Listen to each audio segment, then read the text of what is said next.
Hello friends, welcome back to our channel Gyan Matika. तो friends, हम लोगों ने टेंसेस के तीनों टेंस खत्म कर लिए हैं, पास्ट, प्रेजेंट और फ्यूचर। ये तीनों टेंस खत्म हो चुके हैं, इनके सारे स्ट्रक्चर्स कंप्लीट हो चुके हैं। लेकिन अब कुछ एडिशनल स्ट्रक्चर्स रह जाते हैं। ये कई सारे चैप्टर्स में पढ़ाए जाएंगे, काफी चैप्टर्स होंगे जिनमें ये पढ़ाया जाएगा। तो उन चैप्टर्स को भी हम देख लेते हैं और साथ में उसका एक ये पार्ट है इफ क्लॉज, जिसे बोलते हैं हम लोग इफ क्लॉज।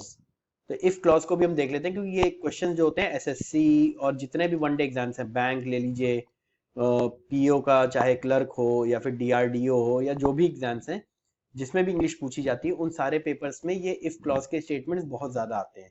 तो हमको ये स्पेसिफिकली अलग से डील कर ले रहे हैं। तो चलते हैं हम पहला इफ क्लॉज। अब देखिए इफ क्लॉज में क्या होगा कि ऑब्वियस सी बात है, इफ स्टेटमेंट जरूर यूज होगा। और इफ है तो जनरली क्या होगा, वो हम लोग मतलब एज्यूम ही कर रहे हैं ना। एज्यूम मतलब यानी कि हम लोग सोच रहे हैं, कल्पना कर रहे हैं, कल्पना कर रहे हैं। और कल्पना कर रहे हैं तो उसके अलग अलग स्ट्रक्चर हो जाते हैं। तो जनरली तीन टाइप के स्ट्रक्चर होते हैं, तीन है। तो पहला स्ट्रक्चर जो है उसमें है कंडीशन एक होगी, मतलब कुछ एक काम होगा, कोई एक्शन होगा और उसका एक कॉन्सिक्वेंस होगा। एक्शन जो होगा मतलब कोई हम काम करेंगे, उसके बदले उसका कोई फल मिलेगा हमें। तो ये चीज, तो जो एक्शन होता है ना, ये हम हमेशा सिंपल प्रेजेंट में यानी कि प्रेजेंट इंडेफिनिट में, ये देखिए कंडीशन जो है ये प्रेजेंट इंडेफिनिट में रहेगी, और जो उसका रिजल्ट होगा यानी जो कॉन्सिक्वेंस आएगा वो हम लोग किस में रखेंगे, वो हम लोग रखेंगे फ्यूचर इंडेफिनिट में या फिर सिंपल फ्यूचर।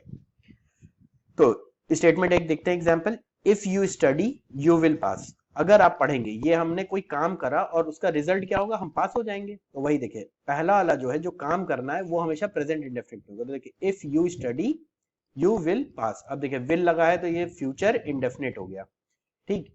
तो यहाँ पे विल के साथ कुछ और नहीं लगा है ना, तो इसलिए ये फ्यूचर इंडेफिनिट हो गया। If you study you will pass. तो ये हमारा एक स्ट्रक्चर हो गया। इसी तरीके से दूसरा स्टेटमेंट देखते हैं, if I have the money I will purchase an island. अब याद रखिएगा यहाँ पर हैव जो है ना, यही मेन वर्ब है, ठीक। और हैव के साथ कोई और वर्ब नहीं लगा है, यानी कि हैव जो है ये होना वाला वर्ब है। अगर मेरे पास पैसे होते, तो होना भी अपने आप में एक वर्ब होता है और ये मेन वर्ब है। हैव के साथ कोई और वर्ब नहीं है, तो ये हमारा क्या हो जाएगा, ये सिंपल प्रेजेंट है। इसको आप लोग परफेक्ट मत समझ लीजिएगा, ठीक। तो I will purchase an island, अगर मेरे पास पैसे होते तो मैं एक आइलैंड परचेज कर लेता। If I have the money I will purchase an island. अब नेक्स्ट स्ट्रक्चर पे चलते हैं, टाइप टू। टाइप टू क्या है, एक थिन पॉसिबिलिटी। पहले वाले में एक्शन था, उसका एक कॉन्सिक्वेंस था, और वो सच होता है, जनरली ट्रू होता है। मतलब अगर आप पढ़ेंगे तो ऑब्वियस बात है आप पास हो जाएंगे, ये तो सच बात है, फैक्ट है। मतलब ज्यादातर केसेस में, अब किस्मत खराब हो तो बात अलग है। पर type two a thin possibility होती है, यहाँ पे मतलब पॉसिबिलिटी ही कम होना शुरू हो जाती है जितना स्ट्रक्चर जाता रहेगा। टाइप वन जो है वो थोड़ा सच्चाई के करीब होगा, ट्रू होगा। फिर जाके टाइप टू जो होगा, ये टू, उसमें क्या होगा, इमेजिनेशन आ जाएगी। और टाइप थ्री जो होगा वो तो प्योर इमेजिनेशन है, पूरी तरीके से कल्पना में ही बात हो रही होगी। तो इसको देखते हैं, थिन पॉसिबिलिटी। कंडीशन, एक कंडीशन होगी, उसका एक रिजल्ट होगा। तो कंडीशन क्या, वो सिंपल पास्ट में होगी। सिंपल पास्ट याद रखेगा, प्रेजेंट नहीं है। और रिजल्ट में क्या आ जाएगा, वुड, वर्ब की फर्स्ट फॉर्म, क्योंकि वुड लगा है तो वो अपने आप में पास्ट इंडिकेट करता है। याद रखेगा विल का पास्ट फॉर्म जो होता है वो होता है वुड, और शैल का जो होता है वो होता है शुड, ठीक। तो ये याद रखिएगा। तो एग्जांपल देखते हैं, इफ यू स्टडीड हार्ड, अगर तुम ज्यादा मेहनत किए होते तो तुम पास हो गए होते, यू वुड पास, ठीक। तो इसका दूसरा स्ट्रक्चर एक ये भी हो सकता है जो कि बहुत रेयर आता है, इफ यू स्टडीड हार्ड, वो पूरा स्टेटमेंट वैसे ही ले लीजिएगा, इफ यू स्टडीड हार्ड तक, और उसके बाद फिर जाकर के यू वुड हैव पास्ड। ये भी सही है, ये गलत नहीं है, याद रखिएगा ये स्ट्रक्चर भी सही है। तो ये इसके दोनों दोनों फॉर्म सही है, if you studied hard you would pass, और if you studied hard you would have pass, दोनों ही सही है। तो मैं दूसरा स्ट्रक्चर नहीं लिखा है, लेकिन आप उसको समझ जाइएगा कि वो भी सही है। फिर टाइप 3 जिसमें पूरी तरीके से हम इमेजिन कर रहे हैं, ठीक, ये पास्ट में इमेजिनेशन हो रही है, पास्ट की बात हो रही है और उसका एक कॉन्सिक्वेंस की बात हो रही है, ये इमेजिनेशन ही है क्योंकि ये बात अब होनी नहीं है, बीत चुकी है। लेकिन ये तो पूरी तरीके से इमेजिनेशन है, पूरी तरीके से हवाई किले बनाए जा रहे हैं।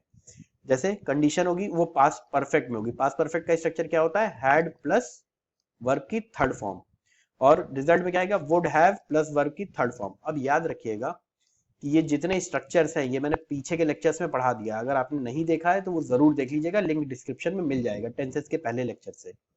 तो एग्जांपल इसका क्या है, if I had studied I would have gotten 100% marks, ठीक, अगर मैं पढ़ा होता, ये देखिए ये भी इमेजिनेशन है कि अगर मैं पढ़ा होता, पढ़ा नहीं है, तो मुझे 100% मतलब 100% मार्क्स मिल जाते, तो ये भी इमेजिनेशन है, ठीक।